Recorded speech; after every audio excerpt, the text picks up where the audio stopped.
Announcement of the VP yesterday came as a surprise to many. Was her decision to resign a surprise to Malacanang as well?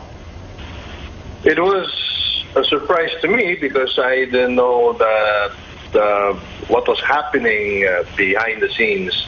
As you can see, the special assistant to the president was in Davao, I think, when he messaged Secretary Junivasco.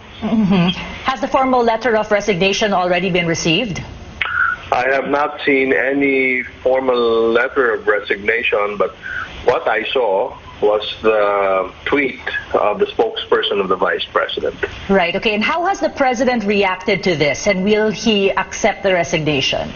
That's the million-dollar question, and we wait for the President to give his reaction today if he is accepting the resignation of the Vice President or not.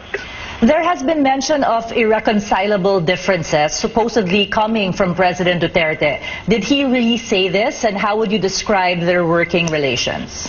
This is what the Secretary Junivasco said yesterday or last night, that there are irreconcilable differences, and apparently there are policies where the President and the Vice President don't see eye to eye. For instance, the burial of the former President Marcos, and there's also the war against illegal drugs.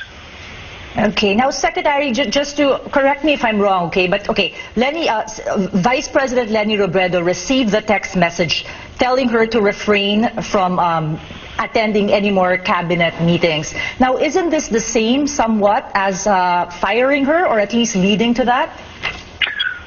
Reading between the lines, it is saying that the President no longer has the confidence and the trust to be in one room with the Vice President, and that is the official meeting of the President and the cabinet officials.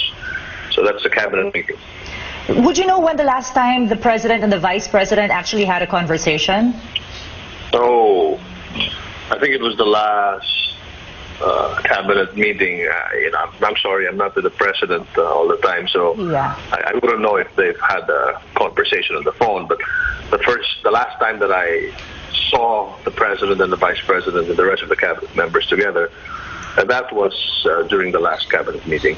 Okay, now adding to her resignation yesterday, she also mentioned that there is a plot to steal the vice presidency and that this plot is already being set in motion. What can you say about this, Secretary? Number one, that is a speculation coming from the camp of the Vice President, and it's really up to them to sort that speculation. It is not the job of the cabinet officials or the administration to fire a public official. Our job is to institute reforms in this government. So maybe the best person to ask that question is the Vice President herself. All right. Thank you for speaking to us, Secretary Martin. Thank you for taking our call.